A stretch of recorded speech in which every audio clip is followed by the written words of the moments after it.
신의 물방울 와인의 종주국 프랑스 이준목. 와인 종주국 프랑스의 흑역사.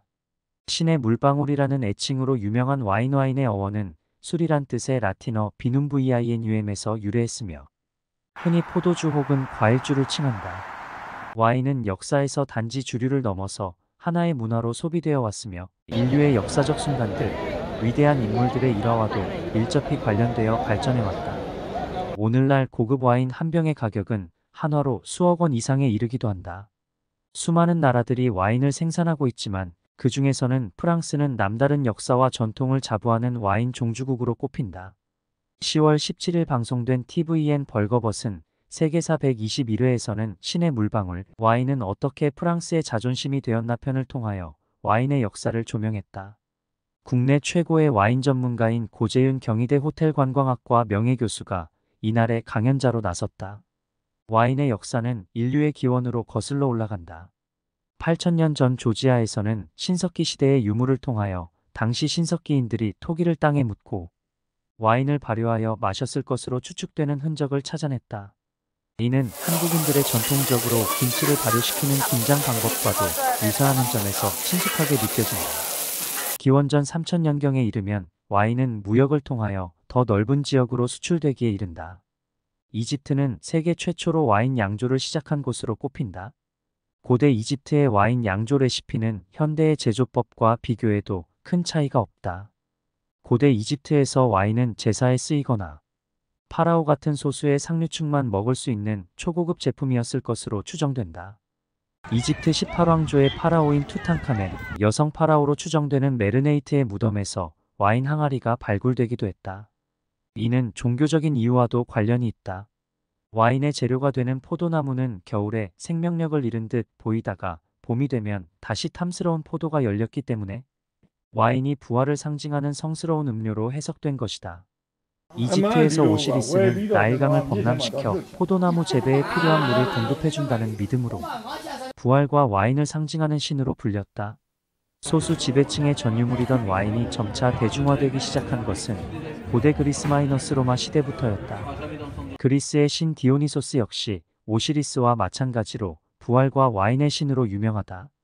그리스의 철학자 소크라테스 역시 와인 애호가로 유명했는데 와인은 사람의 영혼을 상쾌하게 적셔주며 우리의 고통을 잠재운다라는 찬사를 남기기도 했다. 로마 제국 초기에는 귀한 고가품인 와인을 여성과 30대 미만 남성에게는 금지하는 법안이 나오기도 했다. 법을 어기고 와인을 마신 여성은 이혼을 당하거나 심지어 사형까지 당한 경우도 있었다. 아내가 와인을 마셨는지 확인할 수 있도록 남편에게 기습키스를 허용하는 황당한 법도 존재했다. 하지만 포엔이 전쟁일 -3차 BC 264-146 이후 승전국이 된 로마는 카르타고부터 포도 재배부터 와인 양조 기술을 모조리 흡수하면서 눈부신 발전을 이루게 된다. 식문화의 변화로 외인이 필수품이 되면서 이제 사회적 지위에 상관없이 많은 대중들이 함께 와인을 즐길 수 있게 되었다.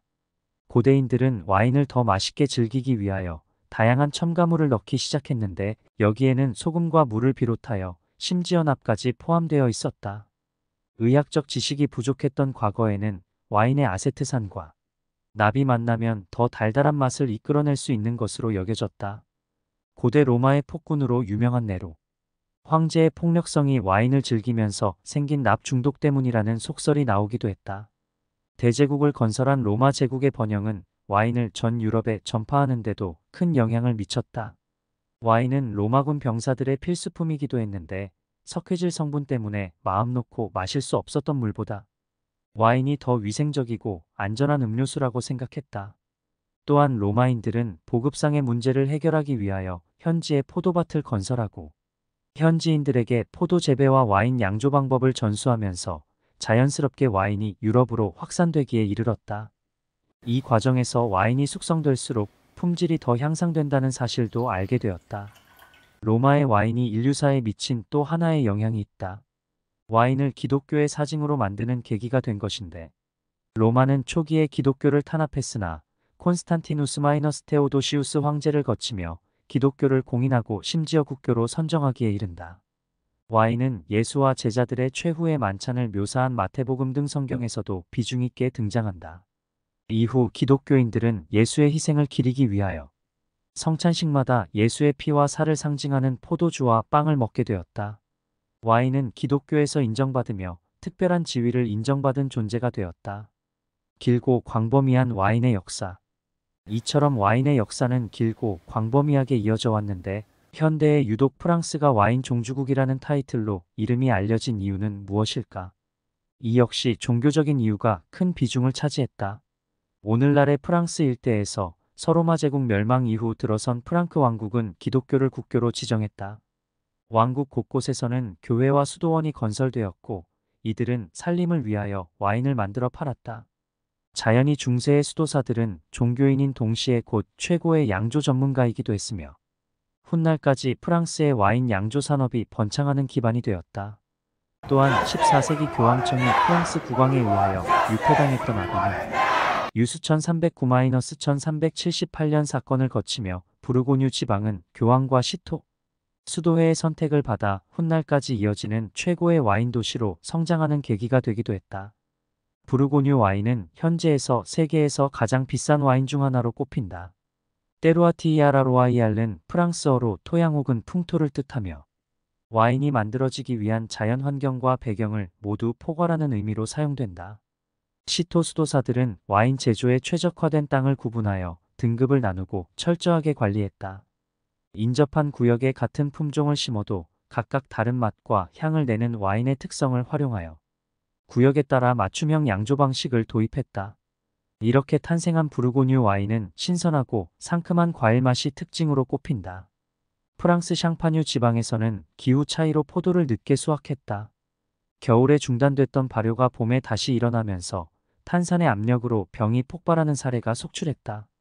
이 문제를 해결하기 위하여 투입된 수도사 돔페리뇽은 포도 품종을 혼합하여 와인을 만드는 블렌딩 기법을 창안해냈다. 문제점으로 여겨지던 탄산은 오히려 상파뉴 와인만의 특색이 되었고 이것이 바로 샴페인의 기원이다. 부르고뉴 마이너스 샹파뉴와 함께 프랑스의 대표적인 와인 명산지로 이름이 알려진 곳은 보르도였다. 보르도는 프랑스와 영국이 패권을 놓고 한때 100년 전쟁까지 벌였던 곳이다. 보르도 와인은 영국에서 특히 우수한 고급 제품으로 명성이 높았다. 하지만 프랑스 와인 산업은 몇 차례 큰 위기를 겪기도 했다. 19세기 유럽, 특히 프랑스에서 창궐한 필록세라 PH와 ELLOXERA, 포도뿌리 흙벌레 해충은 한때 프랑스 포도원의 40% 일대를 파괴하고 수많은 품종을 절멸시킬 정도로 엄청난 피해를 입히기도 했다. 훗날 미국 포도나무 뿌리에 프랑스산 포도나무 가지를 접목하는 접붙이기 방식이 도입되며 필록세라를 완전히 해결했지만 무려 18년이라는 시간이 걸렸다. 이 사건은 훗날까지 와인 역사에 큰 영향을 미쳤고 필록세라 창궐 이전에 제조되었던 제품의 희소성이 더욱 높아지는 결과를 초래했다. 현재 유럽에서 재배되는 포도나무는 모두 필록세라 사건 이후 도입된 신품종에 해당한다. 또 하나의 위기는 히틀러의 등장과 2차 세계대전이었다. 히틀러와 나치 세력은 프랑스 와인에 심취해 있었고 프랑스 침공 시 조직적으로 와인을 수탈하기 위하여 대규모의 병력을 파병하기도 했다. 히틀러의 개인 저장고에 쌓인 와인만 50만 병에 이르렀다고 한다. 프랑스인들은 동굴이나 논밭에 귀중한 와인을 감추는 등 수탈을 피하기 위하여 필사적으로 노력했다. 앞선 두 사건이 불가피한 재난에 가까웠다면 1976년에 파리의 심판 저지먼트 어브 페리스은 이른바 와인 종주국을 자부하던 프랑스인의 자존심을 무너뜨린 희대의 굴욕으로 회자된다. 철저히 블라인드 테스트로 열린 와인 시음회에서 전문가로 구성된 심사위원들이 프랑스 와인보다 미국 와인에 손을 들어준 것. 시음에 참여한 심사위원과 전문가들도 모두 당황했다. 어떻게든 이를 은폐하려고 했으나 미국 타임스에서 기사화하면서 전 세계에 알려지게 됐다. 그로부터 30년 뒤인 2006년 파리의 심판 30주년을 기념하여 다시 한번 전문가들을 모아놓고 열린 두 번째 시음회가 열렸다. 그런데 이번에도 또다시 미국 와인의 완승으로 끝나며 오히려 1차 때보다 더 압도적으로 격차가 벌어졌다. 이후 와인은 무조건 프랑스가 최고라는 주장이 설득력을 잃게 됐다. 최근 와인 산업을 위협하고 있는 또 다른 난제는 바로 기후위기다. 와인 생산자들은 기후위기에 맞춰 새로운 품종을 고민하고 더 좋은 품질과 신선한 포도로 와인을 만들기 위하여 고민을 거듭하고 있다. 프랑스와 미국 등 세계 각지에서 양질의 와인을 만들기 위한 선의의 경쟁도 계속되는 중이다. 와인은 사람의 마음을 즐겁게 해주며 그 즐거움은 모든 미덕의 어머니다. 데무노 괴테가 와인의 매력을 칭송하며 남긴 어록이다. 오랜 세월 숙성될수록 더 깊은 맛을 내는 와인처럼 오늘날 그 역사를 돌아보는 것은 단순히 술의 역사를 논하는 것에서 나아가 세계사 흐름을 바꾼 하나의 문화적 유산으로 받아들여지고 있다.